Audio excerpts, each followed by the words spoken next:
মা আজ তো আমার অঙ্ক পরীক্ষা, আমার তো খুবই ভয় লাগছে। কি হবে কে জানে। আরে ভালো হবে ভালো হবে, চিন্তা করিস না, একদম ঠান্ডা মাথায় উত্তর লিখবি, ঠিক আছে? আর সব ভালো হবে, ভালো করে পরীক্ষা দিবি। আর শোন, এদিক ওদিক তাকাবি না, একদম সময় নষ্ট করবি না, ঠান্ডা মাথায় একদম বুঝিয়ে তারপর অঙ্ক করবি, ঠিক আছে?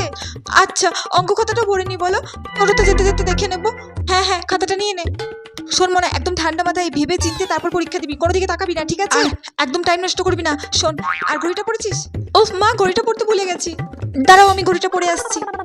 এই তো আমি ঘড়িটা পড়ে নিয়েছি, ঠিক আছে? সব গুছিয়ে দিয়েছি, আস্তে সুস্তে দেখে শুনে তারপর যাবে, ঠিক আছে? হ্যাঁ, আর ঠাকুরকে একটু প্রণাম করে নে যাওয়ার সময়। হ্যাঁ ঠিক আছে, আমি ঠাকুরকে প্রণাম করে নিচ্ছি। ঠাকুর তুমি দেখো, আমি যেন অঙ্ক পরীক্ষায় সব লিখতে পারি, সব অঙ্কগুলো যেন কমন আসে। ঠাকুরের নাম করে একদম পরীক্ষা দিয়ে নিবি। আর হ্যাঁ, সব প্রশ্ন যেন ঠিকঠাক করে করে আসবি, একটা প্রশ্ন যেন বাদ দিবি না। তোকে অঙ্কের জন্য টিউশন মাস্টারও দেওয়া হয়েছিল। ঠান্ডা মাথায় ভালো করে পরীক্ষা দেওয়া, বারবার রিভাইজ করবি 3-4 বার, ঠিক আছে? ঠিক আছে, আসছি কিন্তু। ঠিক আছে, সাবধানে যাস।